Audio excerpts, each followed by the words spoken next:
Desde la cuna de la civilización, entre los ríos Tigris y Éufrates, surgió Mesopotamia, legándonos mitos que moldearon la comprensión del cosmos y la humanidad. Hoy desenterraremos leyendas trascendentales, historias de dioses creadores, héroes en busca de la eternidad, demonios acechantes y el eco de un diluvio universal. ¿Listos para un viaje a los albores del tiempo? Comencemos.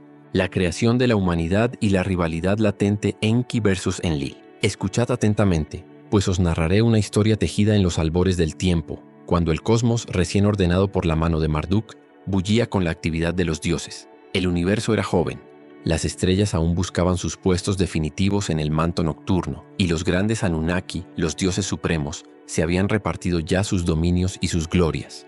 Anu reinaba en los cielos más altos, Enlil gobernaba la tierra y los vientos desde su augusto templo, Elekur en Nippur, y Enki, el sabio señor de las aguas dulces del Apsu, escrutaba los misterios de la existencia desde sus profundidades cristalinas. Pero esta era de esplendor divino se sostenía sobre los hombros de otros, los Igigi, los dioses menores, los celestiales. A ellos se les había encomendado la labor más ardua, la tarea sin fin de servir a los Anunnaki.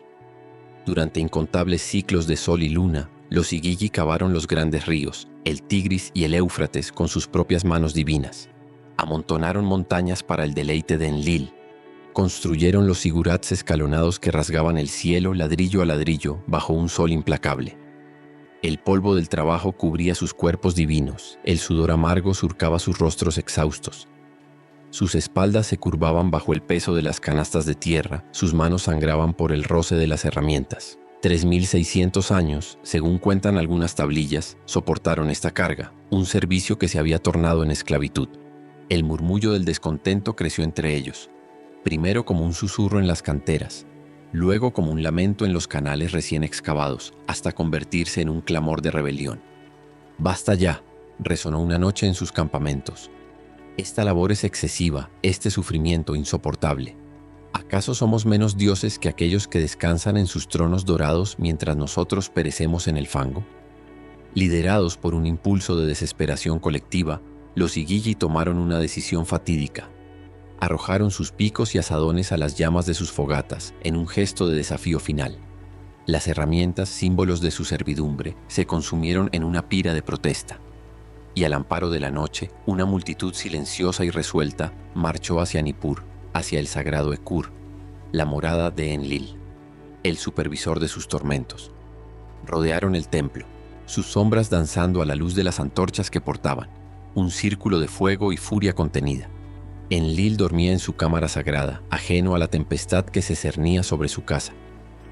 Fue Calcal, el fiel guardián de la puerta, quien observó el cerco y, temblando, corrió a despertar a Nusku, el gran visir.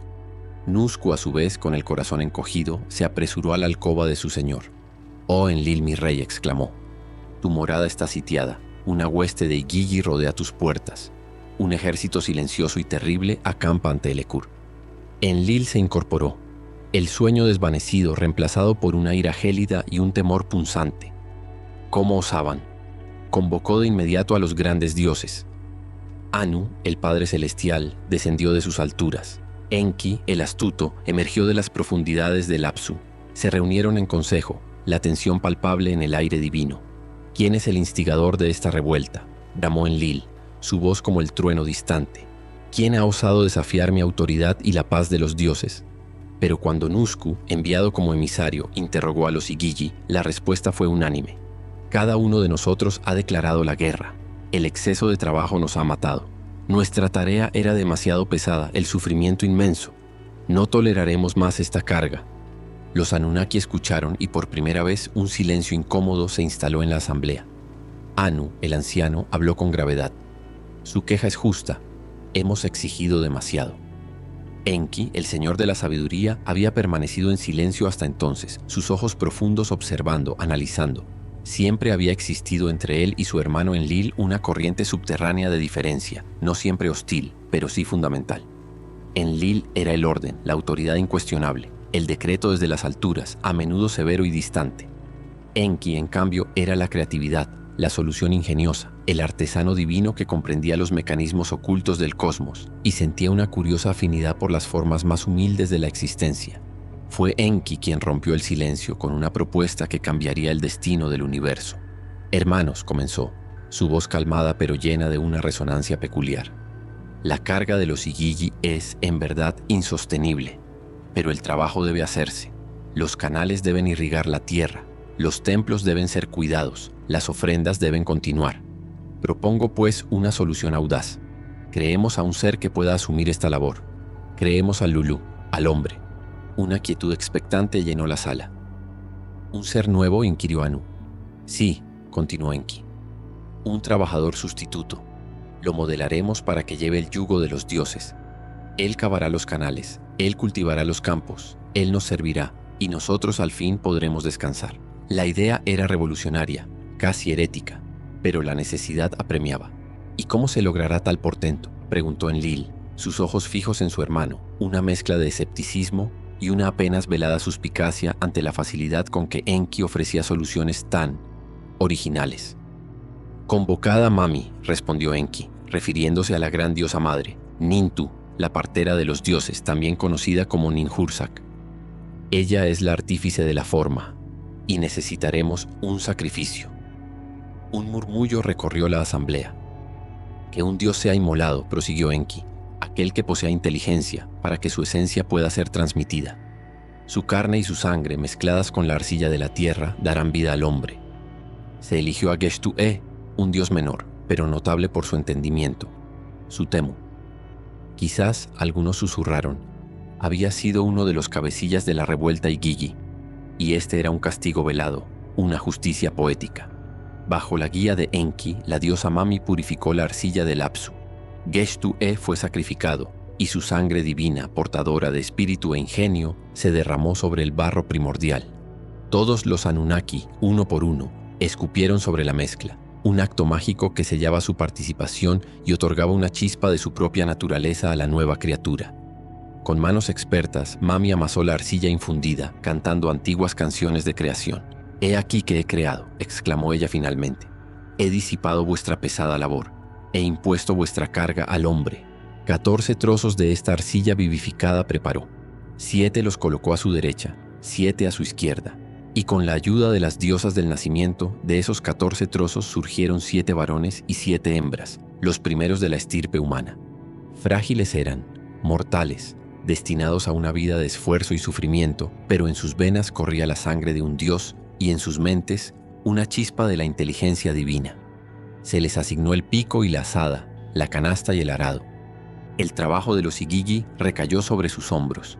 Los dioses, al ver a estas nuevas criaturas afanándose en los campos y canales, respiraron aliviados. Los Igigi, liberados de su yugo, celebraron con júbilo. La paz, o al menos una tregua, había regresado al reino divino. Enlil, aunque aceptó la solución que había calmado la rebelión, observaba a la humanidad con una mirada indescifrable. La obra de su hermano Enki era, como siempre, ingeniosa, pero ¿no era también peligrosa? Crear seres con una pizca de divinidad, capaces de pensar, de multiplicarse. ¿Qué ocurriría cuando estos seres, como los Igigi antes que ellos, se volvieran demasiado numerosos, demasiado ruidosos, demasiado conscientes? Enki, por su parte, contemplaba a sus criaturas con una mezcla de orgullo paternal y una profunda melancolía. Había aliviado el sufrimiento de unos dioses creando una nueva forma de servidumbre para otros. Los Lulu, los hombres, ahora portaban el destino del mundo sobre sus espaldas mortales. Eran un eco de lo divino en la materia terrenal, un puente entre dos mundos. Veía en ellos el potencial para la grandeza y también para la miseria, para la obediencia y quizás algún día para un nuevo tipo de desafío. La humanidad comenzó a labrar la tierra, a construir ciudades, a multiplicarse bajo el sol de Mesopotamia. Los dioses descansaban en sus templos celestiales, servidos por manos humanas. Pero en el silencio de sus santuarios, la tensión entre los dos hermanos divinos, Enlil el austero y Enki el artífice, permanecía latente, una corriente profunda e invisible. Uno veía en la humanidad una herramienta, el otro quizás un reflejo imperfecto de sí mismo. Y mientras los hombres alzaban sus primeras plegarias y sus primeros lamentos hacia el cielo, el futuro de esta frágil creación y la paz de los propios dioses pendía de un hilo tan delicado como la vida misma de aquellos seres de arcilla y sangre divina. ¿Cuánto tiempo pasaría antes de que este nuevo orden, nacido de la necesidad y el ingenio, revelara sus propias e inevitables fisuras? El ojo severo de Enlil ya parecía escrutar el horizonte, buscando la primera señal de la tormenta que de alguna manera ambos sabían que llegaría. El mito del diluvio sumerio y acadio, Siusudra Atrahasis Utnapishtim. Pues os transportaré a una era en que la tierra era joven y la humanidad bullente y numerosa comenzaba a llenar los valles fértiles entre los dos grandes ríos, el Tigris y el Éufrates. Los hombres creados para servir a los dioses, para cavar sus canales y cuidar sus santuarios, se habían multiplicado como las estrellas en el firmamento nocturno. Pero con su número creció también su estruendo. El clamor de sus ciudades, el ruido de sus trabajos, el murmullo incesante de sus vidas ascendía hasta los cielos, hasta los oídos de los dioses inmortales. Y este ruido, este ritmo incesante, comenzó a perturbar la paz de Enlil, el gran señor del viento y la tierra, el ejecutor de la voluntad divina. Su ceño, como nube de tormenta, se ensombrecía con cada día que pasaba. El bullicio de la humanidad se ha vuelto intolerable, tronó en la asamblea de los dioses. Su alboroto me priva del sueño. No puedo descansar. Antes de desatar la aniquilación total, Enlil, en su severidad, intentó diezmar a los mortales. Primero envió a Namtar, el heraldo de la muerte, para que desatara la plaga. Las ciudades se llenaron de lamentos. Los cuerpos caían como espigas bajo la hoz. Pero Enki, el astuto señor de la sabiduría, cuyo corazón sentía una secreta afinidad por sus criaturas, habló en sueños a su devoto Atrahasis, el excesivamente sabio. Le instruyó para que el pueblo cesara de adorar a todos los dioses y concentrara sus ofrendas solo en Namtar. El dios de la plaga, halagado o avergonzado por tal devoción exclusiva, contuvo su mano destructora. Frustrado, Enlil desató entonces la sequía y el hambre. Los campos se agrietaron. Los ríos disminuyeron su caudal, y Adad, el dios de la tormenta, retuvo sus lluvias. De nuevo, Enki aconsejó a Atrahasis: que el pueblo construya un templo a Adad, susurró, que le ofrezcan los más selectos sacrificios. Y Adad, conmovido, abrió las compuertas del cielo, y la vida regresó a la tierra reseca. La furia de Enlil no conoció límites al ver sus designios frustrados por la sagacidad de su hermano. Convocó a los Anunnaki, los grandes dioses, y con palabras ardientes los convenció. «Destruyamos a la humanidad por completo», proclamó. «Que un gran diluvio barra la faz de la tierra y borre toda traza de su existencia». Los dioses, bajo la presión de Enlil, asintieron y prestaron un juramento solemne. Ninguno revelaría este plan a mortal alguno. Incluso Enki, el creador, quedó atado por este voto sagrado. Pero el corazón de Enki se dolía por la inminente aniquilación de los hombres. ¿Cómo podría permitir que su obra maestra, la humanidad, pereciera tan cruelmente? Atado por el juramento, no podía hablar directamente a un mortal. Mas la sabiduría de Enki era tan profunda como el Apsu donde moraba. Se acercó a la choza de juncos donde dormía su siervo, ya fuera el piadoso rey Siusudra de Shuruppak, el sabio Atrahasis, o aquel que más tarde sería conocido como Utnapishtim, aquel que encontró la vida. Enki no habló al hombre, no, sino al muro de la cabaña. «Oh muro de junco, murmuró. Choza de cañas, escucha mis palabras. Presta atención a mis designios. Que el hombre de Shuruppak, hijo de Ubaratutu, demuela su casa y construya una nave. Que abandone sus posesiones y salve su vida. Que desprecie las riquezas y preserve el alma. Que cargue en la nave la simiente de todas las criaturas vivientes». El hombre, ya fuera Siusudra, Atrahasis o Utnapishtim, escuchó la voz divina que parecía emanar de las propias paredes de su hogar. Comprendió el terrible secreto y la única vía de escape.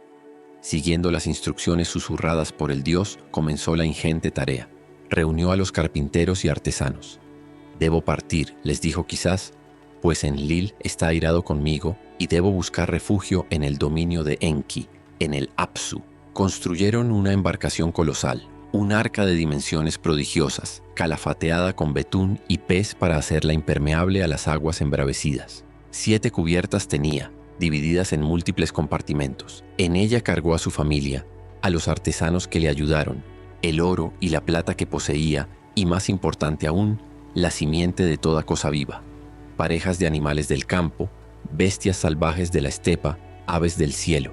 Cuando todo estuvo listo y el sol se oscurecía con los primeros presagios de la tormenta, Utnapishtim, pues así lo llamó la leyenda que llegó a oídos de Gilgamesh, entró en el arca. Él mismo, o quizás el propio Enki, selló la puerta tras de sí. Entonces el cataclismo se desató. Ninurta, el dios guerrero, derribó los diques celestiales. Adad, el señor de la tormenta, cabalgó sobre vientos negros, su látigo restallando con relámpagos que incendiaban el horizonte.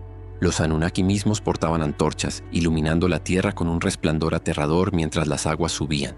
Un silencio de muerte cayó sobre el mundo, roto solo por el rugido del viento y el estruendo de las aguas. La oscuridad cubrió la tierra como un velo. El diluvio fue tan terrible, tan vasto en su furia, que incluso los dioses se encogieron de miedo. Ishtar, la gran diosa del amor y la guerra, lloraba amargamente por la destrucción de su pueblo. ¿Cómo pude ordenar tal maldad en la asamblea de los dioses? Por mi culpa mi pueblo es aniquilado, convertido en arcilla. Los dioses, acobardados como perros, se apiñaron en los más altos cielos de Anu, temblando y lamentando su propia decisión. Durante 6 días y 7 noches, el viento del sur sopló. La tempestad y el diluvio barrieron la tierra. Al amanecer del 7º día, la tormenta comenzó a amainar. El mar se calmó, el viento cesó, las aguas destructoras encontraron reposo. Utnapishtim abrió una escotilla y la luz del sol, pálida y trémula, hirió sus ojos. Contempló un paisaje de desolación. El mundo entero se había convertido en un vasto océano de lodo. Toda la humanidad había vuelto a la arcilla. Solo el arca flotaba, un punto solitario en la inmensidad acuática. Lloró Utnapishtim al ver la quietud mortal que lo rodeaba. El arca, llevada por las corrientes, encalló finalmente en las laderas del monte Nisir. Allí permaneció varada. Al 7º día después de encallar, Utnapishtim liberó una paloma. El ave voló, pero no encontró lugar donde posarse y regresó. Luego soltó una golondrina. También ella regresó, sus alas cansadas. Finalmente, envió un cuervo. El cuervo voló, y al ver que las aguas habían comenzado a retroceder, encontró alimento. Graznó y no regresó al arca. Entonces Utnapishtim supo que era seguro descender. Liberó a todos los seres vivos, que se dispersaron por la tierra recién lavada. Y sobre la cima del monte, preparó un sacrificio. Colocó 7 y 7 vasos rituales y bajo ellos quemó caña dulce, cedro y mirto. El aroma fragante de la ofrenda ascendió hasta los cielos. Los dioses, hambrientos tras días sin las ofrendas de los hombres, olieron el dulce perfume y se congregaron como moscas alrededor del sacrificio. Fue entonces cuando Enlil llegó. Al ver el arca y a los supervivientes, su semblante se oscureció con una ira terrible. «¿Cómo es posible?», rugió. «Ningún hombre debía escapar a la destrucción. ¿Qué Dios ha revelado nuestros planes?». Ninurta, su hijo, señaló a Enki. «Padre», intervino Enki entonces, su voz firme pero llena de una sabiduría ancestral. «¿Cómo pudiste, oh sabio entre los dioses, desatar tal diluvio sin reflexión? Impon al pecador su pecado, al transgresor su transgresión, pero sé indulgente para que no sea aniquilado, sé paciente para que no sea desarraigado. En lugar de un diluvio, ¿por qué no enviaste leones para diezmar a la humanidad? O lobos, o el hambre para que la tierra se debilitara, o la peste para que el pueblo fuera reducido. Yo no revelé el secreto de los grandes dioses, solo permití que un hombre excesivamente sabio, Atrahasis, comprendiera un sueño, y así conoció el designio divino». Las palabras de Enki y quizás el remordimiento que ya sentían los otros dioses aplacaron la cólera de Enlil. El gran dios subió entonces al arca. Tomó de la mano a Utnapishtim y a su esposa, los hizo arrodillarse y de pie entre ellos, tocó sus frentes y los bendijo. Antes Utnapishtim era humano, proclamó, pero ahora él y su esposa serán como nosotros, los dioses. Que Utnapishtim resida lejos, en la desembocadura de los ríos. Así, a Ziusudra, el piadoso, le fue concedida vida como la de un dios y una morada en Dilmun, la tierra pura y brillante. Y a Utnapishtim y su esposa, la inmortalidad y un hogar en los confines del mundo, en aquel lugar donde las aguas dulces se mezclan con las saladas. La tierra comenzó a repoblarse. Los descendientes de aquel que sobrevivió al diluvio volvieron a llenar los valles. Ishtar alzó su collar de lapislázuli, cuyas cuentas brillaban como moscas celestiales, y juró por los grandes dioses que nunca olvidaría aquellos días de terror. Un pacto silencioso para que tal catástrofe no se repitiera. El mundo renacía, lavado de su pasado, bajo un nuevo y frágil acuerdo entre los dioses y la humanidad. Pero escuchad bien, pues aunque las aguas se habían retirado y un nuevo sol brillaba sobre la tierra purificada, las preguntas flotaban en el aire, densas como la niebla matutina sobre los ríos. Utnapishtim y su esposa eran ahora inmortales, apartados del ciclo de la vida y la muerte que regía a sus descendientes. ¿Qué significaba esta existencia singular para ellos y qué para el resto de la humanidad que seguía siendo mortal, sujeta al trabajo y al sufrimiento y a los caprichos de unos dioses que habían demostrado ser capaces tanto de la creación sublime como de la destrucción implacable? El juramento de Istar resonaba así, pero la naturaleza de los dioses y la de los hombres ¿había cambiado realmente? Enlil seguía siendo Enlil, el severo ejecutor. Y la humanidad, aunque diezmada, volvería a multiplicarse, a construir, a soñar y a hacer ruido. El silencio que siguió a la gran tormenta era profundo, pero ¿era acaso una paz duradera o tan solo la calma tensa que precede a un nuevo ciclo de creación y conflicto? La tierra estaba en silencio, sí, pero ¿por cuánto tiempo? Eso ni siquiera los dioses se atrevían a predecirlo. Pazuzu, señor de los vientos y demonio ambivalente. Imaginad si vuestra mente es capaz de conjurar tal pesadilla, la forma de Pazuzu, pues así lo plasmaron los antiguos en amuletos de bronce y estatuillas de terracota, buscando a la vez invocar su poder y conjurar su malevolencia. Su cabeza, a menudo la de un león rugiente o un perro monstruoso de fauces babeantes, ostentaba una mirada penetrante y terrible, con ojos saltones que todo lo veían. Orejas de animal, erguidas y alertas, captaban el más leve susurro del desierto. Su cuerpo, a veces cubierto de escamas como las de un reptil primordial, era magro y fibroso, terminando en manos y pies armados con garras de águila, afiladas como cuchillos de obsidiana, listas para desgarrar. Una cola de escorpión, erizada y amenazante, se curvaba desde su espalda, goteando un veneno imaginario. Y de sus hombros brotaban no uno, sino dos pares de alas poderosas. Un par se alzaba hacia los cielos desafiante, mientras el otro par se extendía hacia abajo, hacia la tierra, simbolizando su dominio sobre todos los vientos, los que ascienden y los que descienden, los que traen la vida y, más a menudo en su caso, los que anuncian la desolación.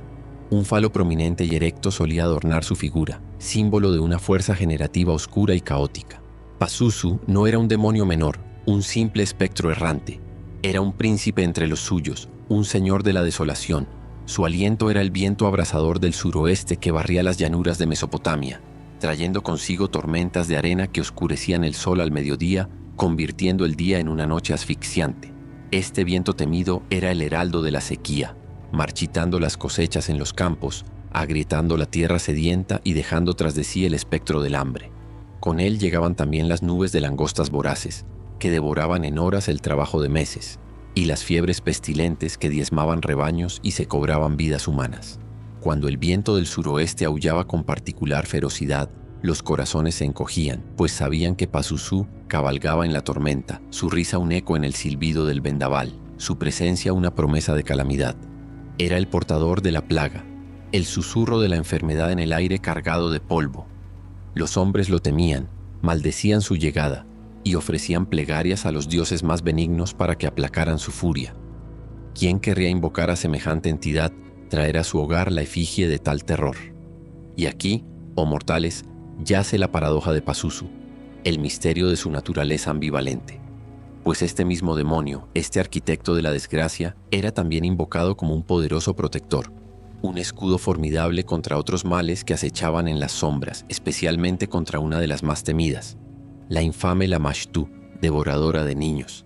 Se creía que en el mundo de los espíritus, como en el de los hombres, existían jerarquías y rivalidades, y Pazuzu, en su terrible majestad, era una fuerza tan imponente que incluso otros demonios y espíritus malignos retrocedían ante su presencia. Su rostro espantoso, sus garras afiladas, su rugido silente pero palpable en el bronce y la arcilla, servían para ahuyentar a aquellos que, como Lamashtu, buscaban infiltrarse en los hogares para dañar a los más vulnerables, especialmente a las mujeres embarazadas y a los recién nacidos. Así, en un acto que podría parecer desesperado, pero que estaba cargado de una lógica sobrenatural profunda, los habitantes de Mesopotamia tallaban pequeñas estatuillas de Pazuzu, a menudo solo su cabeza horrenda con sus 4 alas desplegadas, y las colgaban en las ventanas o sobre las puertas de las habitaciones donde dormían los niños. Llevaban amuletos con su efigie, buscando su terrible patrocinio. Era el principio de combatir el fuego con un fuego aún mayor, de emplear a un rey de los demonios para mantener a raya a sus súbditos o rivales. En muchas placas y amuletos se representaba a Pazuzu en una pose triunfante, con su mano derecha alzada y la izquierda hacia abajo, en un gesto de poder y dominio. A menudo, su figura se alzaba sobre la de la Mashtu, a la que se veía huyendo en su barca, forzada a retroceder al inframundo por la intervención de su temible adversario. En la parte posterior de estas efigies, a veces se inscribían conjuros, la propia voz del demonio proclamando su poder. Soy Pazuzu, hijo de Jambu, rey de los demonios del aire. Yo soy quien asciende las montañas imponentes, quien agita los vientos. Contra ti me he alzado, a ti te he dispersado, a ti te he hecho retroceder. Era una declaración de guerra contra las fuerzas del mal que amenazaban el hogar, pronunciada por uno de los suyos. Esta alianza con Pazuzu, sin embargo, no era un pacto con un guardián benévolo. Era un juego peligroso, una tregua frágil con una entidad cuya naturaleza fundamental seguía siendo caótica y destructiva. No se le ofrecía adoración en templos resplandecientes, ni se esperaba de él compasión o bondad. Se le invocaba por necesidad, por miedo, reconociendo su poder y buscando dirigirlo hacia un enemigo común. Era el protector sombrío, el mal menor que se aceptaba para evitar un mal mayor. La gente no amaba a Pazuzu, lo respetaban con un temor reverencial, conscientes de que su protección era tan volátil como el viento que comandaba. Podía proteger hoy, sí, pero ¿quién aseguraba que mañana no se volvería contra aquellos que habían buscado su amparo? Y así, la figura de Pazuzu permanece envuelta en un aura de misterio y contradicción. El viento sigue soplando sobre las antiguas tierras de Mesopotamia, a veces como una caricia, a veces como un azote. En cada ráfaga violenta que levanta el polvo del desierto, en cada tormenta que oscurece el cielo, resuena el eco de su poder. Ninjirsu Ninurta, el dios guerrero y vencedor del mal. En aquellos días primordiales, cuando el orden del universo aún era joven y frágil, Enlil, el gran dios de la montaña, el señor del viento y el destino, reinaba con majestad desde su sagrado templo, el Ekur en Nippur. En sus manos, o ceñida a su pecho, reposaba la tabla de los destinos, la Tupi Shemati, un objeto de poder insondable. Quien poseyera esta tabla no solo conocía los destinos de todos los seres, sino que también detentaba la autoridad suprema sobre el cosmos, el poder de emitir decretos que ni los mismos dioses podían ignorar. Su resplandor era el faro del orden divino.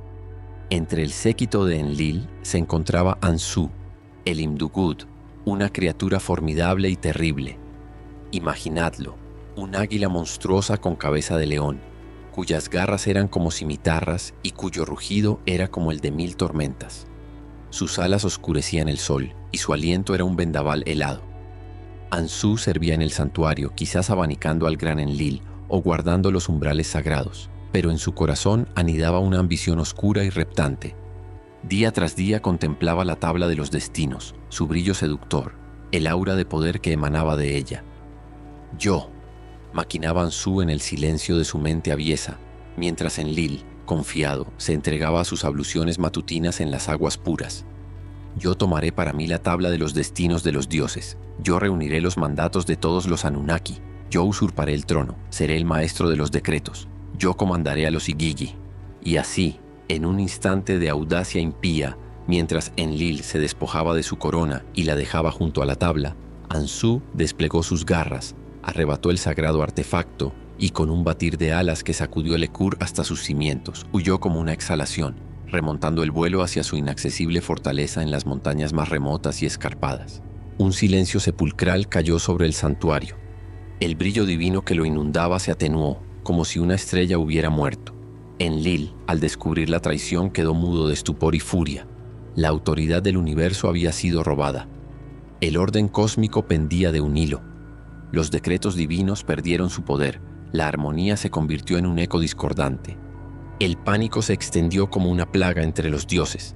Anu, el padre de los cielos, y Enlil, el rey despojado, convocaron una asamblea de emergencia. ¿Quién?, clamaron. ¿Quién se enfrentará al monstruoso Ansu? ¿Quién recuperará la tabla y restaurará nuestro honor y el orden del universo? Llamaron primero a Adad, el poderoso dios de la tormenta. ¿Irías tú, Adad, a combatir a Ansu? Pero Adad, aun con sus rayos y truenos, negó con la cabeza. Padre Enlil, respondió, Ansu ahora blande la tabla de los destinos. Su palabra es ley. ¿Quién osaría enfrentarse a aquel cuyo mandato puede desarmar al más fuerte?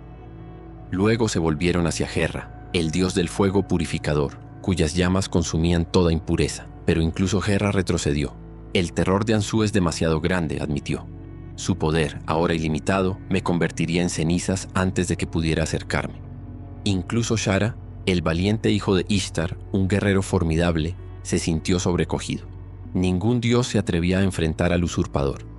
Fue entonces cuando Belet Ili, la gran diosa madre, también conocida como Ninhursag o Mami, la madre de nuestro héroe, alzó la voz. «Que vaya mi hijo», proclamó. «Que vaya Ninhirsu, el cazador divino, el que conoce el arte de la guerra. Que vaya Ninurta, cuyo brazo es fuerte y cuyo corazón no conoce el miedo. Ea, el sabio Enki, señor de las aguas profundas y del ingenio, secundó la moción. «Sí», dijo, «Ninurta es el elegido, pero que escuche mi consejo, pues la fuerza bruta no bastará contra el poder de la tabla». Ninurta, el joven dios, orgullo de su padre Enlil, se adelantó. Su figura era imponente, sus músculos tensos como cuerdas de un arco divino. Sus ojos despedían la luz de las estrellas guerreras. Era el señor del viento del sur que trae la abundancia, pero también el dios de la inundación devastadora que arrasa con los enemigos. En su hombro descansaba Sharur, su maza encantada, aplastadora de Miles, un arma consciente que podía hablar, volar como un águila y llevar mensajes a través de vastas distancias. «Yo iré», exclamó Ninurta, su voz resonando con la promesa de la victoria. «Yo enfrentaré a Anzú y traeré de vuelta la tabla de los destinos a mi padre Enlil». Tras recibir la bendición de Enlil y los consejos estratégicos de Ea, Ninurta se preparó para la batalla. Tomó su arco invencible, tensó su cuerda hecha de tendones de un león cósmico y seleccionó sus flechas, saetas imbuidas con el poder de los 7 vientos malignos, cada una capaz de encontrar su blanco a través de cualquier tormenta. Apretó con fuerza a Sharur, su fiel maza, cuyo espíritu combativo ardía en sintonía con el suyo. Se despidió de su madre, la diosa Bau, o Gula, y montado en una tempestad de polvo y furia, se dirigió hacia las montañas donde Anzú había establecido su nido de tiranía. Al llegar al refugio montañoso de Anzú, Ninurta lo encontró pavoneándose en la cima, la tabla de los destinos brillando sobre su pecho monstruoso, irradiando un poder que distorsionaba el aire a su alrededor. «Anzú, ladrón infame», gritó Ninurta, «devuelve lo que has robado o prueba la amargura de mis armas». Anzú soltó una carcajada que resonó como un trueno entre los picos. «Insensato, ¿no ves que ahora yo decreto los destinos? Yo soy la autoridad». Ninurta disparó una flecha veloz y certera, pero Anzú, con el poder de la tabla, simplemente habló. «Flecha que ha sido disparada, vuelve a tu cañaveral de origen». Y la flecha, a medio camino, detuvo su vuelo, sus plumas se desprendieron y cayó inerte al suelo. Una y otra vez atacó Ninurta, con flechas, con el rugido de su propia tormenta, pero Anzú, protegido por el artefacto divino, desviaba cada embate con una simple orden. La batalla se prolongó, pero el joven dios no lograba herir al monstruo. El poder de la tabla era absoluto. Descorazonado pero no vencido, Ninurta envió a Sharur, su maza parlante, de regreso a Eridu, a la morada de Enki. «Oh sabio Ea», imploró Sharur, transmitiendo la angustia de su amo. Ninurta combate con valor, pero Anzú utiliza la tabla en su contra. Cada ataque es vano. Enki escuchó con atención, sus ojos profundos brillando con astucia. «Vuelve a tu señor», instruyó a Sharur, «y dile esto. Anzú es poderoso, pero no invencible. Ninurta debe cansarlo, confundirlo con una lluvia incesante de proyectiles, con los 7 vientos cortantes como cuchillas. Debe obligar a Anzú a usar su propia voz, sus propios gritos de guerra. Y cuando Anzú, en su esfuerzo o en su arrogancia, pronuncie una palabra de poder sobre sus propias alas o plumas, o grite su propio nombre como un conjuro, ese será el momento. Ninurta deberá entonces lanzar una flecha especial, la Tiú, la flecha de la saliva divina, o quizás una flecha que corte los tendones de sus alas gritando ala con ala, para que sus plumas no puedan volver a él o se vuelvan contra él, que use la propia naturaleza de Anzú en su contra. Sharur regresó veloz como el pensamiento y transmitió la estrategia de Enki a Ninurta. El corazón del joven dios se encendió con nueva esperanza.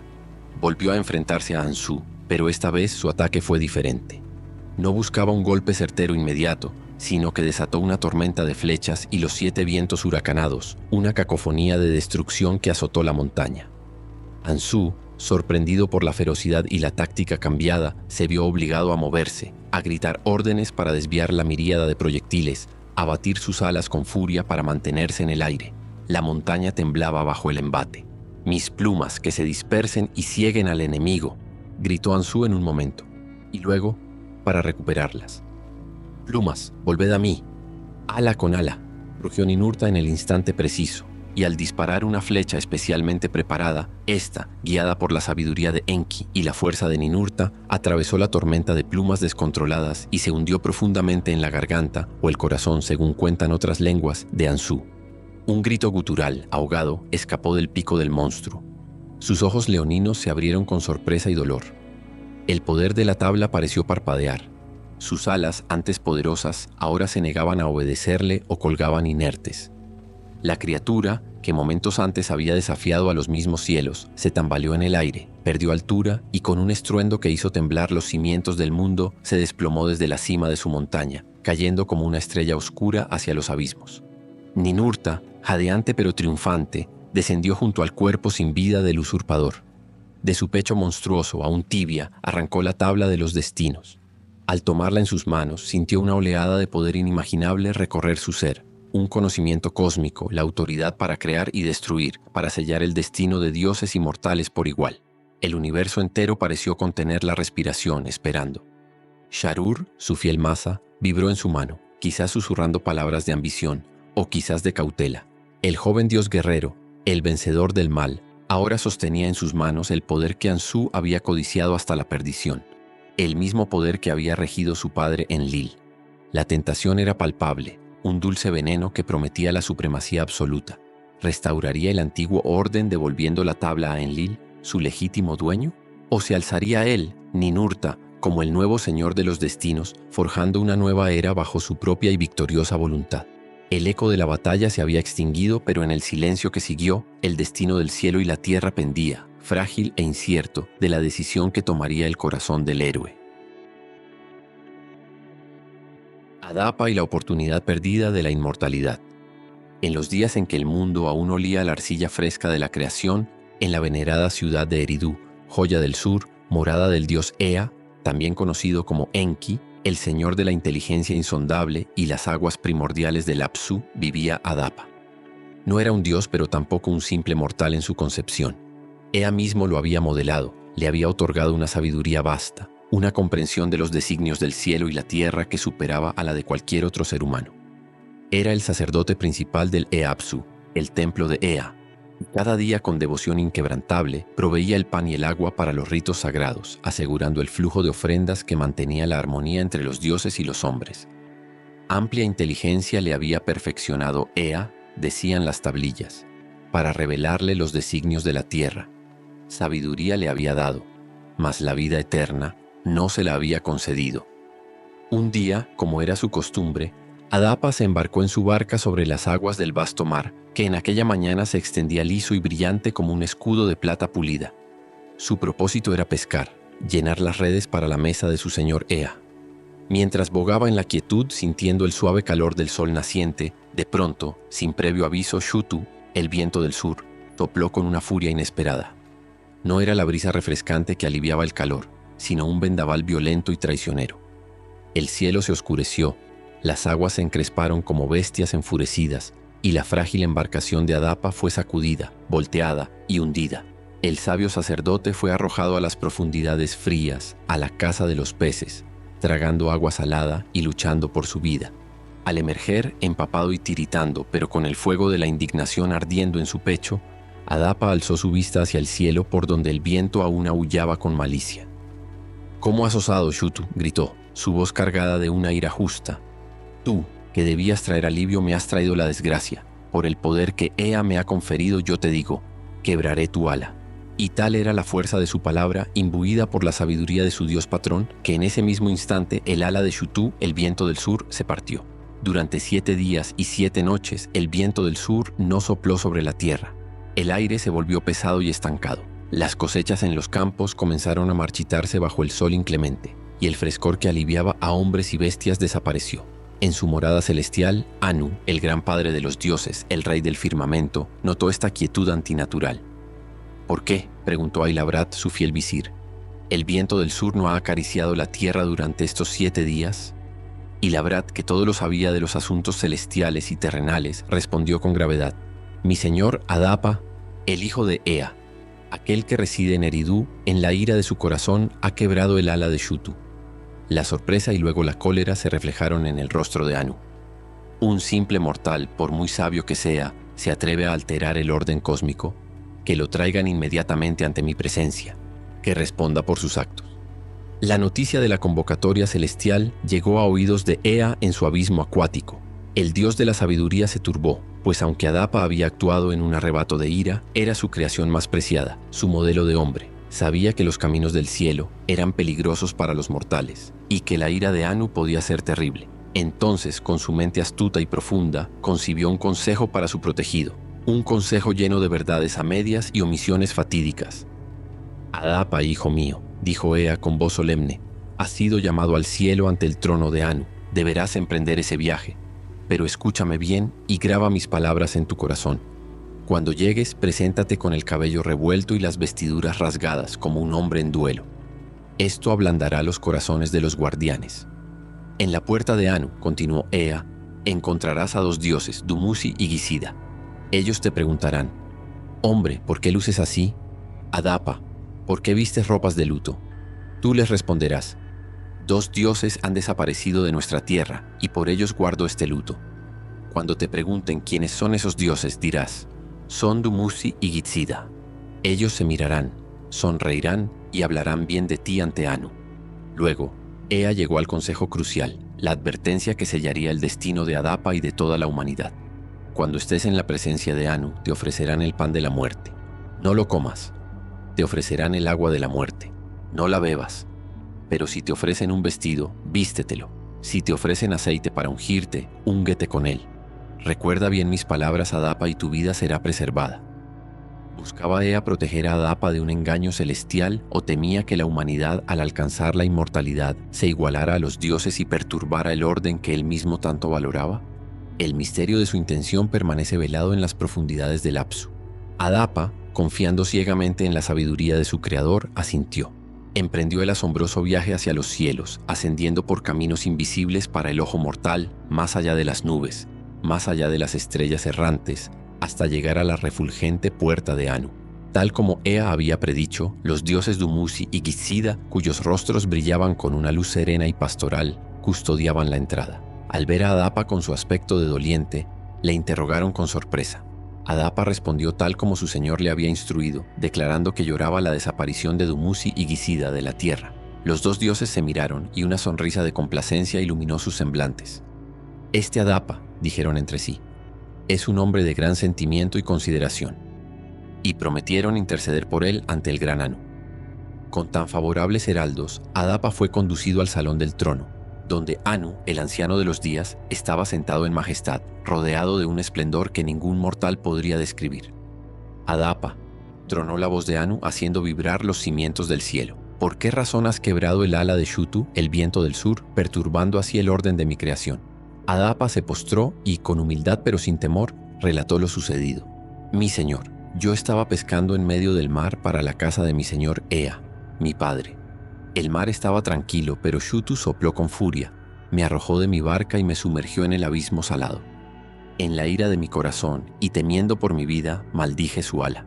Dumuzi y Gisida, fieles a su palabra, hablaron en favor de Adapa, alabando su sabiduría y su sinceridad.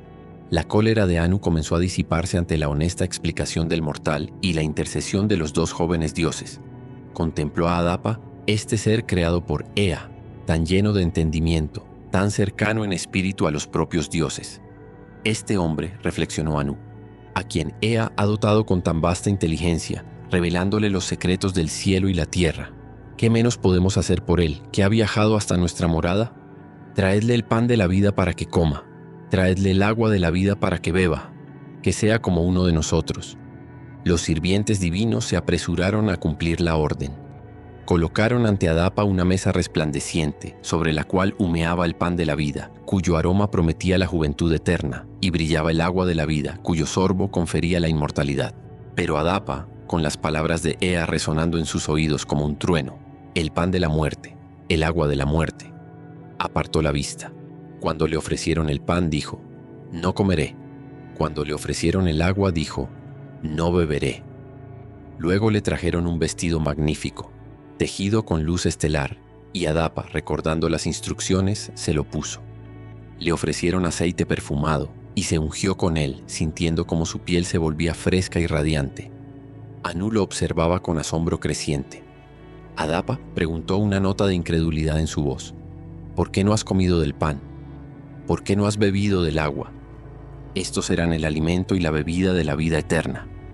Una terrible comprensión comenzó al amanecer en la mente de Adapa, pero ya era demasiado tarde.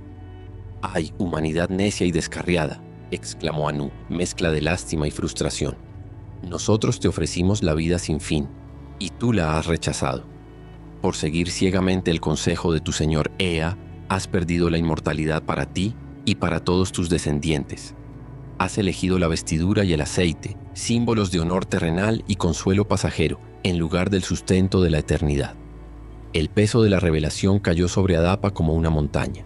Había estado tan cerca, tan inimaginablemente cerca, y lo había perdido todo por una obediencia malentendida, por una advertencia que en el pináculo del cielo se había invertido trágicamente.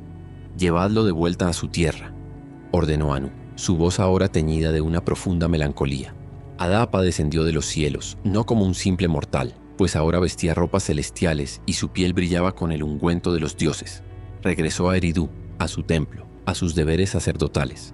Retomó su vida, pero ya nada fue igual. Sobre sus hombros no solo llevaba las vestiduras divinas, sino también el conocimiento abrumador de la oportunidad perdida, la carga de la mortalidad perpetua de la humanidad.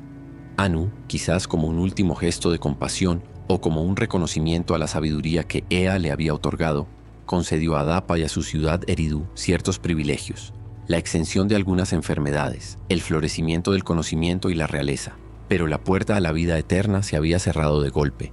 Adapa miró a sus hermanos mortales, a sus hijos y a los hijos de sus hijos, y vio en sus rostros el reflejo de su propio destino sellado. El viento del sur volvió a soplar, suave y constante sobre la tierra de Sumer, pero ahora para Adapa, cada ráfaga parecía susurrar una elegía por la inmortalidad perdida, un lamento por el podría haber sido.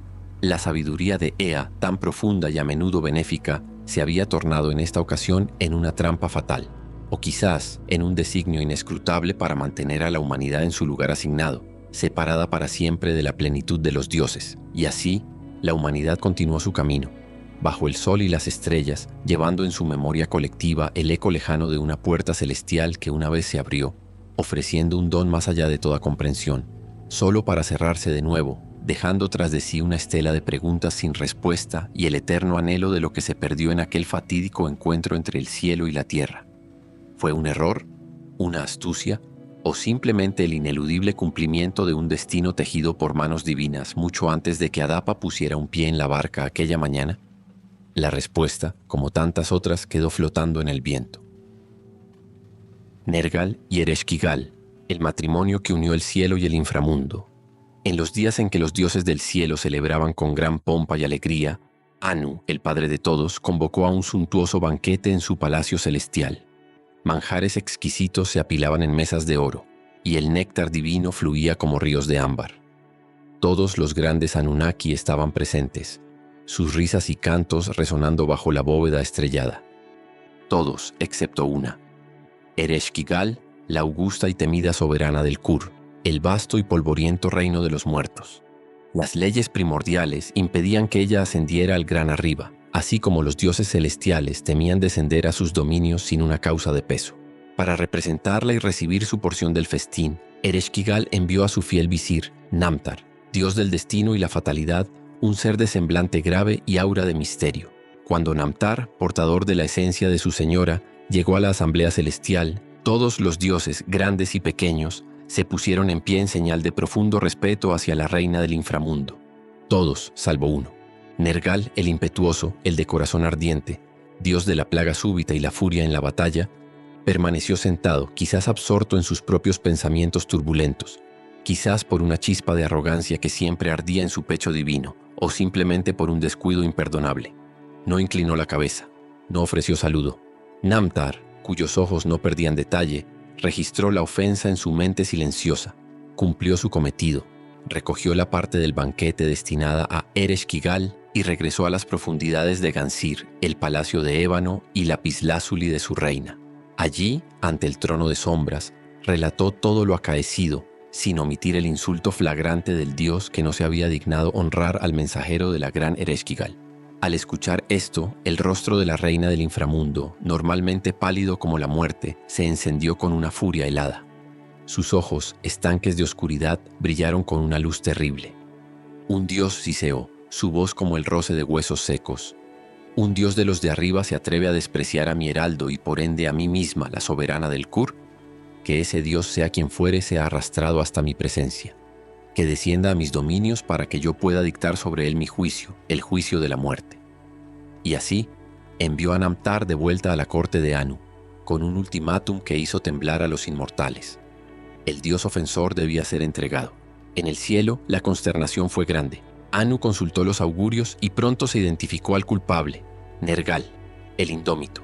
El destino estaba echado, debía descender. Nergal, aunque poderoso y fiero, sintió un escalofrío recorrer su divina espalda.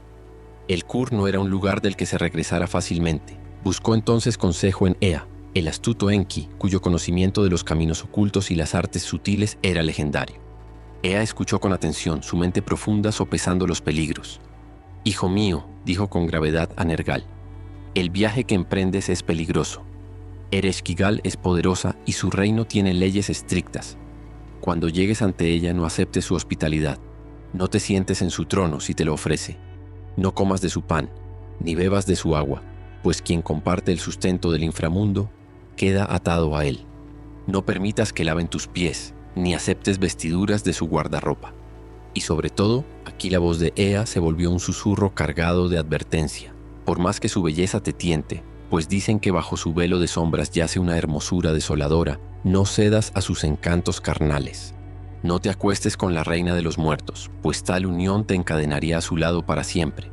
Para ayudarlo en su empresa, Ea le proporcionó 14 demonios como escolta, espíritus de enfermedades y plagas, servidores de Nergal, para que le abrieran camino a través de las 7 formidables puertas del inframundo. Con estas advertencias y esta hueste sombría, Nergal emprendió su primer descenso. Las puertas de Gansir, que se habían cerrado tras Inanna con tanta parsimonia, ahora se abrían con mayor presteza o quizás con mayor temor ante el dios de la peste y su séquito aterrador. Atravesó los 7 umbrales y fue conducido a la sala del trono de Ereshkigal. Ella lo esperaba sentada en su trono de osamentas y gemas oscuras, una figura de majestad terrible y soledad infinita. Su rostro, aunque marcado por la penumbra eterna de su reino, poseía una belleza extraña y cautivadora.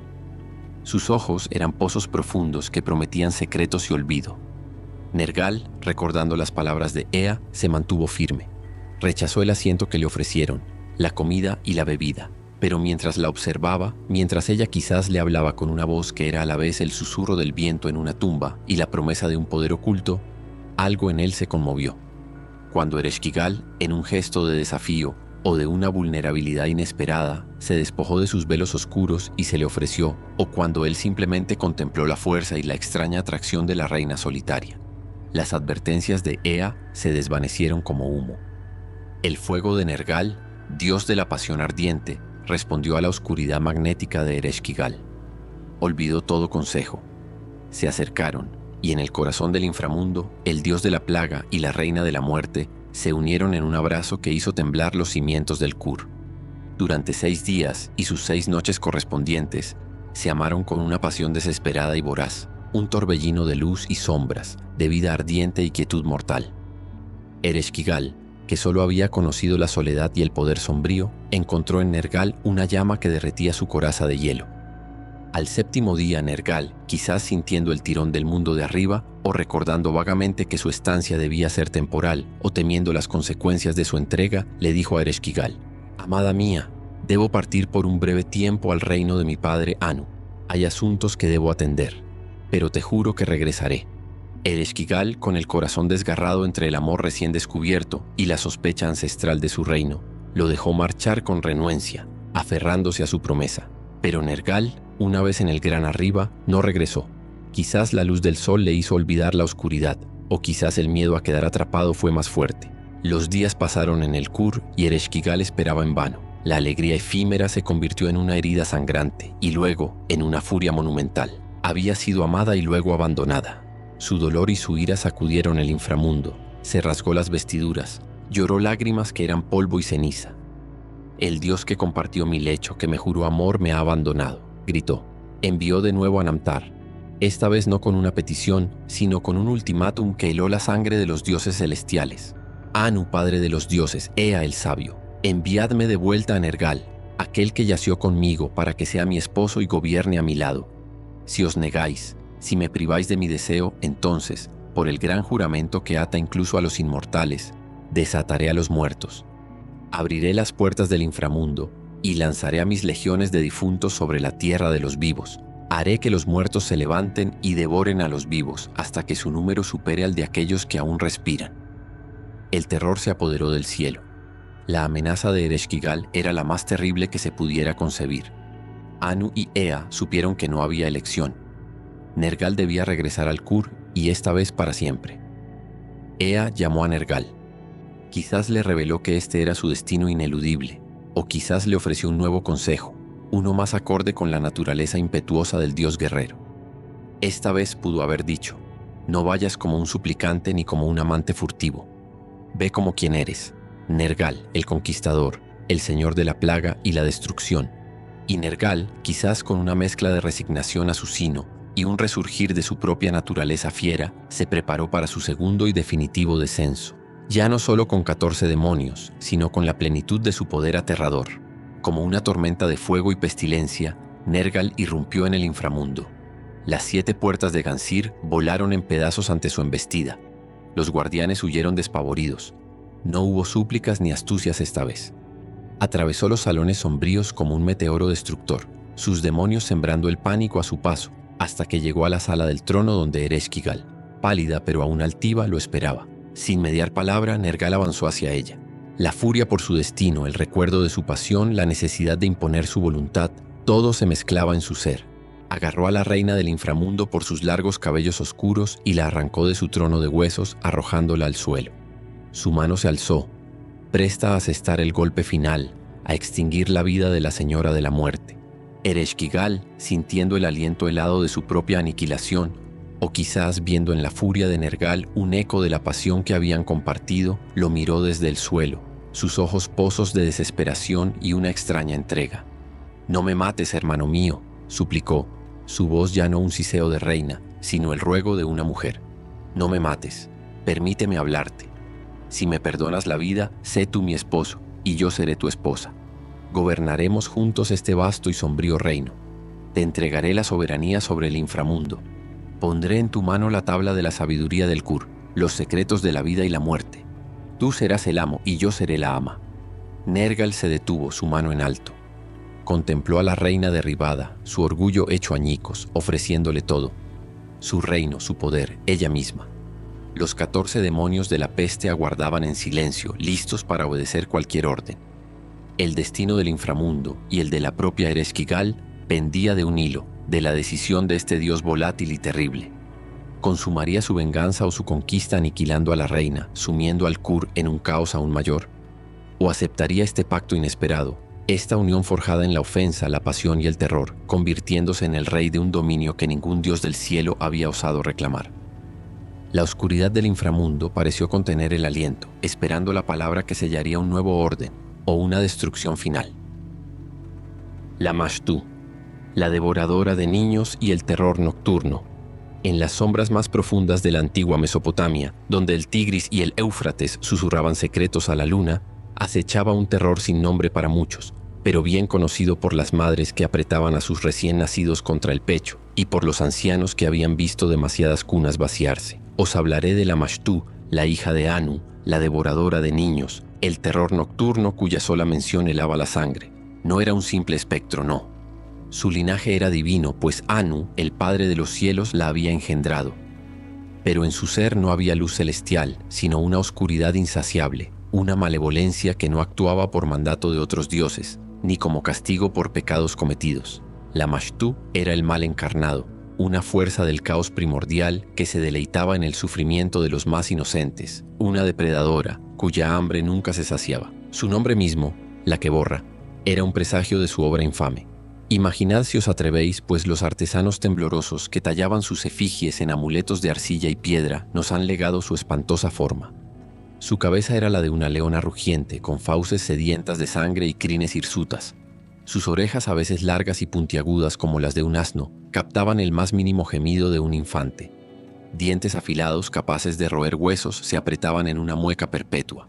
Su cuerpo, a menudo desnudo y velludo, era una abominación, con pechos de los que amamantaba a un cerdito y a un cachorro de lobo o perro salvaje, nutriendo así a sus impías crías. Sus manos, de dedos largos y nudosos, terminaban en uñas como garras de águila, teñidas con la sangre de sus víctimas, siempre listas para arrebatar.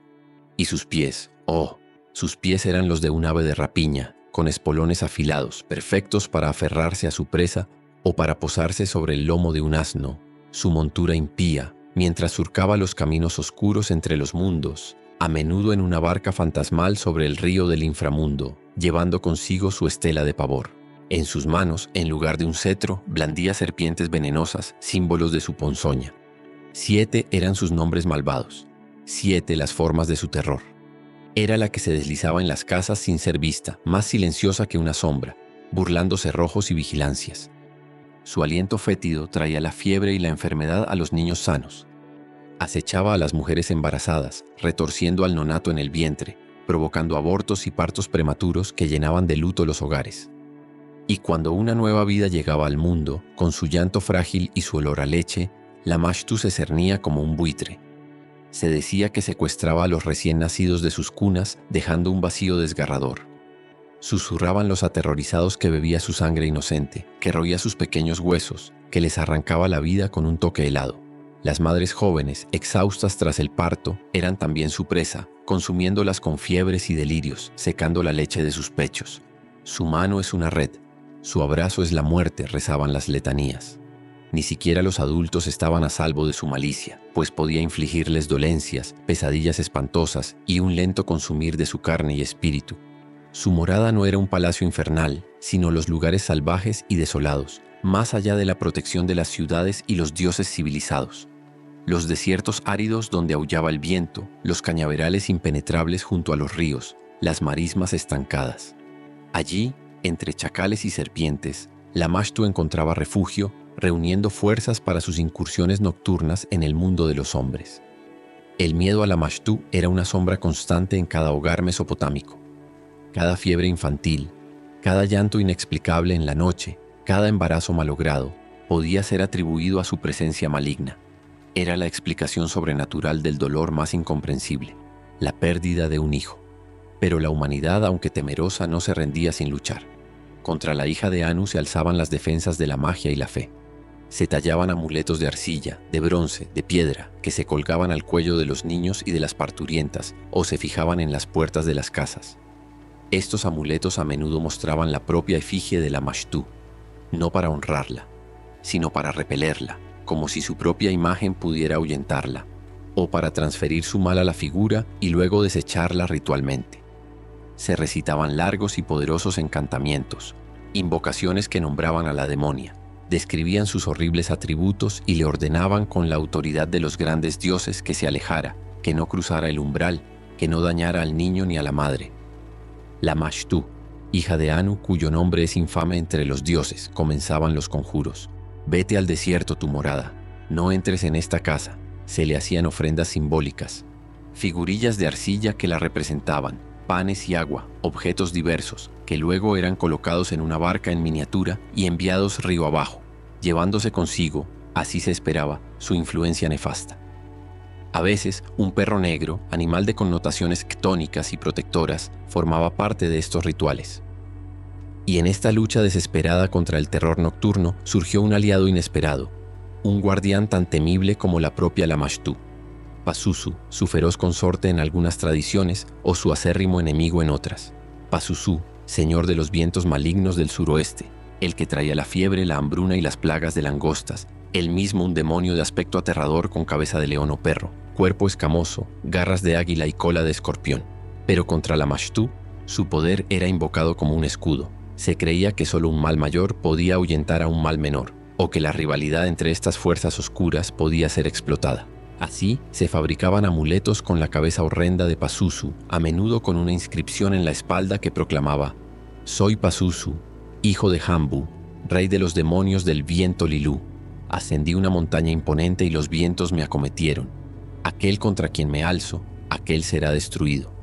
Se colgaban estas efigies sobre las camas de los enfermos, o se llevaban como protección personal. En muchas placas apotropaicas se veía a Pazuzu con su rostro espantoso y sus alas extendidas rugiendo sobre la figura de la Mashtu, forzándola a retroceder, a volver a su barca y alejarse por el río hacia el inframundo. Él era el contrademonio, la última línea de defensa. Se pronunciaban los conjuros, se preparaban los rituales con hierbas y agua bendita. La efigie de Pazuzu, con su mueca de furia eterna, se alzaba vigilante en la penumbra de la alcoba. La madre, agotada pero alerta, aferraba la mano de su pequeño, cuyo pecho subía y bajaba con la respiración frágil del sueño. El fuego del hogar se reducía a brasas, y las sombras danzaban en las paredes de adobe como espectros convocados por la noche. Un silencio tenso envolvía la casa, un silencio que cada crujido de la madera, cada susurro del viento en las cañas del techo amenazaba con romper. ¿Habían funcionado las defensas? ¿Se había aplacado la sed de la devoradora? ¿O había sido ahuyentada por el rugido silencioso de Pazuzu? Quizás por esa noche sí. Quizás la fiebre remitiría y el niño vería un nuevo amanecer. Pero la Mashtu es una sombra persistente, una amenaza que nunca se erradica por completo. Ella es la encarnación de un miedo primordial, la fragilidad de la vida ante las fuerzas oscuras e incomprensibles. Aunque momentáneamente repelida, su hambre es eterna. Su mirada siempre está buscando una nueva presa, una puerta sin vigilancia, una madre descuidada. Los amuletos pueden desgastarse, las plegarias pueden ser olvidadas.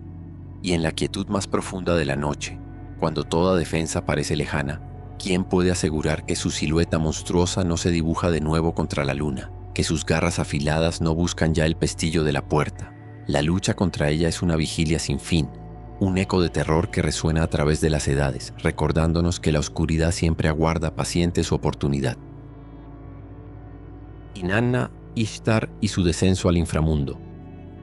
La reina del cielo, la estrella matutina y vespertina, señora de la guerra y el amor, en su empresa más osada y terrible, su descenso al Kur, el inframundo, la tierra sin retorno. Desde el gran arriba, Inanna, la radiante, la ambiciosa, fijó su mente, su oído divino, hacia el gran abajo. Abandonó sus 7 ciudades sagradas, sus templos en Uruk, en Bat-Tibira, en Zabalam, en Adab, en Nippur, en Kish y en Akkad. Sí, abandonó el cielo, abandonó la tierra y emprendió el camino hacia el reino sombrío de su hermana mayor, la temible Ereshkigal, reina de las tinieblas. Antes de partir, la astuta Inanna se adornó con esmero, ciñéndose sus 7 me, sus poderes divinos, sus insignias de autoridad y seducción. Sobre su cabeza colocó la shugurra, la corona de la estepa, refulgente y alta. En sus manos tomó la vara de medir y la cuerda de lapislázuli, símbolos de justicia y orden. Alrededor de su cuello anudó sartas de pequeñas cuentas de lapislázuli que brillaban como estrellas capturadas. Sobre su pecho se ajustó las piedras centelleantes, un pectoral que deslumbraba. En su dedo deslizó un anillo de oro puro. Cruzó sobre su torso la coraza que susurraba: «Ven, hombre, ven». Se envolvió en el pala, el manto de la soberanía femenina. Así ataviada, llamó a su fiel servidora, Ninshubur, su visir de palabras dulces y pies veloces. «Oh, Ninshubur», le instruyó, «mi mensajera constante, voy a descender al inframundo. Si pasados 3 días y 3 noches no he regresado, entonces deberás alzar por mí un lamento en las ruinas de los templos. Ve a Lekur en Nippur, llora ante Enlil. Si Enlil no me ayuda, ve a Ur, al templo de Nana, el dios luna, y suplícale. Si Nana también se niega, entonces corre a Eridu, a la morada de Enki, el señor de la sabiduría. Él que conoce el alimento de la vida, él que conoce el agua de la vida, él ciertamente no dejará que su hija perezca en el reino del polvo». Con estas palabras, Inanna, la resplandeciente, emprendió su fatídico viaje. Llegó a los primeros portales de Gansir, el palacio de lapislázuli de Ereshkigal, la entrada al inframundo. Golpeó con audacia la puerta exterior, su voz clara resonando en la quietud sepulcral. «Abre la casa, guardián, abre la casa. Abre la puerta, Neti, y entraré sola». Neti, el portero principal del Kur, con ojos como brasas mortecinas, la interrogó. ¿Quién eres tú, que osas perturbar la paz de este reino? Soy Inanna, reina del cielo, en camino hacia el oriente, respondió ella con una dignidad que desafiaba las sombras. Neti, escudriñándola, replicó. Si en verdad eres Inanna, la reina del cielo, ¿por qué tu corazón te ha guiado a la tierra sin retorno, al camino del cual ningún viajero jamás regresa? Inanna, altiva, declaró. Mi hermana mayor, Ereshkigal, celebra los funerales de Gugalana, el toro del cielo, su esposo. He venido a presenciar los ritos.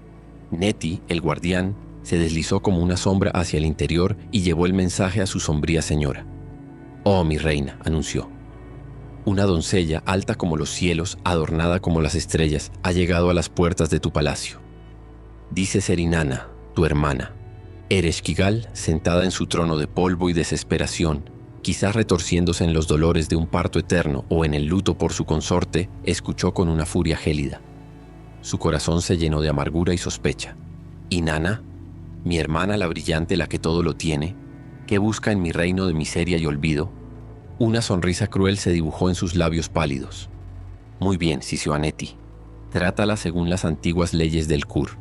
Ábrele las 7 puertas, pero en cada una despojadla de una de sus prendas, de uno de sus poderes, que la sagrada sacerdotisa del cielo entre aquí humillada y desnuda. Y así se hizo. En la primera puerta, al cruzar el umbral, le fue arrebatada la shugurra, su orgullosa corona. ¿Qué significa esto?, preguntó Inanna sintiendo un primer escalofrío de aprensión. Silencio, Inanna, respondió Neti con voz monótona. Las ordenanzas del inframundo son perfectas. No deben ser cuestionadas. En la segunda puerta le quitaron la vara de medir y la cuerda de lapislázuli. En la tercera, su collar de cuentas brillantes fue arrancado de su cuello. En la cuarta, el pectoral de piedras centelleantes fue desabrochado de su pecho. En la quinta, su anillo de oro desapareció de su dedo. En la sexta, la coraza, ven hombre, ven, le fue despojada. Y en la séptima y última puerta, antes de entrar a la sala del trono, le quitaron el pala, su manto real, dejándola completamente desnuda, despojada de todo poder, vulnerable. Entró así, encorvada y temblorosa, en la presencia de Ereshkigal. La reina del inframundo se sentó en su trono terrible, rodeada por los Anunnaki, los 7 jueces implacables del Kur. Al ver a su hermana despojada y humillada, Ereshkigal fijó en ella el ojo de la muerte. Pronunció contra ella la palabra de la ira. Emitió contra ella el grito de la culpa. E Inanna, la que fuera reina del cielo, fue convertida en un cadáver, un trozo de carne putrefacta que fue colgado de un gancho en la pared, abandonada a la oscuridad y al polvo. Pasaron 3 días y 3 noches. Inanna no regresó. Nin Shubur, su fiel visir, con el corazón desgarrado, cumplió las instrucciones de su señora. Llenó los patios de los templos con sus lamentos, rasgó sus vestiduras y su llanto ascendió como humo amargo. Corrió primero a Lekur en Nippur, postrándose ante Enlil. Pero el gran dios de la tormenta frunció el ceño. Mi hija, dijo con voz severa, ha codiciado el gran arriba y también el gran abajo. Las leyes del inframundo son inmutables. Quien entra allí, allí permanece. Desolada, Nin Shubur fue a Ur, a implorar a Nana, el dios Luna, padre de Inanna. Pero Nana, con tristeza, repitió las palabras de Enlil, negándose a intervenir. Con la última esperanza menguando, Nin Shubur corrió a Eridu, a la morada acuática de Enki, el astuto, el sabio. Al escuchar el relato de la fiel servidora, Enki se turbó profundamente. «¡Ay, mi brillante hija!», exclamó. «¿Qué ha sido de la reina del cielo?». Su mente ingeniosa se puso en marcha. De la suciedad acumulada bajo sus largas uñas, Enki modeló 2 seres, el Kurgarrá y el Galatur, criaturas sin género definido, ni masculinas ni femeninas del todo, capaces de deslizarse por las grietas del inframundo. Les entregó el alimento de la vida y el agua de la vida. «Descended al Kur», les ordenó. «Como moscas, adheríos a los quicios de las puertas. No bebáis de sus aguas ni comáis de su grano. Encontraréis a Ereshkigal gimiendo, lamentándose. Oh, mis entrañas. Oh, mi exterior. Zrenia como una mujer en parto. Cuando ella gima, gemid vosotros con ella. Cuando se lamente, lamentaos con ella. Satisfecha por vuestra empatía, os ofrecerá un regalo. Rechazad cualquier río o campo de grano. Pedid únicamente el cadáver que cuelga del clavo. Cuando os lo entregue, rociadlo 60 veces con el alimento de la vida, 60 veces con el agua de la vida. y vuestra señora Inanna se levantará. El Kurgarrá y el Galatur, como sombras veloces, descendieron al mundo de las tinieblas. Se deslizaron por las 7 puertas sin ser vistos y llegaron ante el trono de Ereshkigal. La encontraron tal como Enki había descrito, retorciéndose y gimiendo en su dolor. «¡Ay, ay, mi corazón!», se quejaba ella. «¡Ay, ay, mi corazón!», respondieron ellos al unísono. «¡Ay, mis entrañas!», gemía la reina. «¡Ay, mis entrañas!», repetían las criaturas de Enki. Ereshkigal, sorprendida y extrañamente reconfortada por aquella inesperada compasión, detuvo sus lamentos. «¿Quiénes sois vosotros?», preguntó, «que compartís así mi sufrimiento». Y en un impulso de gratitud les dijo: «Os daré un regalo. Pedidme el agua del río y será vuestra. Pedidme el grano del campo y será vuestro». Pero ellos, recordando las palabras de Enki, respondieron: «No deseamos tales dones, oh reina. Solo te pedimos el cadáver que cuelga del clavo en la pared». Ereshkigal frunció el ceño. «Ese cadáver», dijo con voz áspera, «es el de vuestra reina. Pero una promesa es una promesa, incluso en el inframundo». Con desgana les entregó el cuerpo inerte de Inanna. El Kurgarrá y el Galatur tomaron el trozo de carne putrefacta y lo rociaron con el alimento de la vida y el agua de la vida. Y al instante, Inanna, la reina del cielo, se incorporó, viva una vez más. Estaba a punto de abandonar el Kur, radiante por su renacimiento, cuando los Anunnaki, los jueces del inframundo, la detuvieron. «Nadie», sentenciaron sus voces cavernosas, «asciende del inframundo sin pagar un precio. Si Inanna ha de volver al gran arriba, deberá encontrar a alguien que ocupe su lugar aquí abajo». Y así, mientras Inanna ascendía, una hueste de demonios Gaia, pequeños y grandes, seres sin compasión que no conocen el alimento ni el agua, que no aceptan ofrendas ni libaciones, se aferraron a ella siseando: «Danos a alguien en tu lugar, Inanna, danos un sustituto». Pasó primero junto a su fiel Ninshubur, que seguía de luto, vestida de harapos y cubierta de polvo. Los demonios quisieron llevársela. «No», exclamó Inanna, «ella es mi apoyo constante, la que lloró por mí, la que me salvó. A ella no la tocaréis». Continuó su ascenso y encontró a Shara, su hijo y peluquero, en la ciudad de Uma, también sumido en el duelo. Los demonios intentaron apresarlo, pero Inanna lo protegió. Lo mismo ocurrió con Lulal, su hijo y guerrero, en Bat-Dibira. A todos los que la habían llorado sinceramente, Inanna los libró de las garras de los Gaia. Finalmente, Inanna llegó a las puertas de su propia ciudad, Kulap, cerca de Uruk, y allí, en su palacio, encontró a su esposo, Dumuzi, el pastor, el amado. Pero Dumuzi no estaba de luto. No. Estaba sentado en un trono magnífico, ataviado con ropas espléndidas y joyas refulgentes, disfrutando de la música y el vino, quizás rodeado de sirvientas que reían a su alrededor. No había ni rastro de pena en su rostro, ni una lágrima por la ausencia de su divina esposa. Al ver esta escena de indiferencia y regocijo, el corazón de Inanna se convirtió en hielo y luego ardió con una furia volcánica. Sus ojos, que una vez fueron estrellas de amor, ahora eran carbones de ira. Fijó en Dumuzi el ojo de la muerte, aquel mismo ojo que Ereshkigal había fijado en ella. «Este», gritó a los demonios Gaia, su voz temblando de rabia contenida, «este es el que ocupará mi lugar. Lleváoslo». Los Gaia, con sus garras afiladas y sus rostros inhumanos, se abalanzaron sobre el desprevenido Dumuzi. El terror se apoderó del dios pastor. Sus ropas de fiesta se sintieron de pronto como una mortaja. «Oh, Utu, mi cuñado», gritó, elevando sus manos al dios Sol, hermano de Inanna. «Tú eres un juez justo. Cambia mis manos en manos de serpiente, cambia mis pies en pies de gacela para que pueda escapar de mis demonios. No dejes que me lleven al inframundo». Utu escuchó su súplica desesperada. Pero los Gaia eran implacables, seres del Kur que no conocían la piedad. La persecución había comenzado. Dumuzi, el amado, el indiferente, ahora corría por su vida con el aliento fétido de los demonios en su nuca y la imagen de la furia helada de Inanna grabada en su alma. ¿Lograría el pastor divino escapar de las sombras que se cernían sobre él, o sería arrastrado a las profundidades polvorientas para pagar el precio del retorno de su reina? El eco de sus gritos y la risa cruel de los Gaia resonaban ya en los umbrales del gran abajo. Y así concluimos nuestro recorrido por las más poderosas leyendas de la antigua Mesopotamia. Hemos viajado desde la creación de la humanidad hasta los confines del inframundo, explorando la compleja relación entre dioses, demonios y la humanidad. Estas historias ancestrales, llenas de sabiduría y drama, son un eco de cómo nuestros antepasados entendieron su mundo. Espero que este viaje mítico os haya resultado fascinante. Si es así, no olvidéis darle me gusta, suscribiros para más exploraciones de la antigüedad y, muy importante, contadme en los comentarios. ¿Qué otras leyendas conocen? Gracias por acompañarme y hasta la próxima.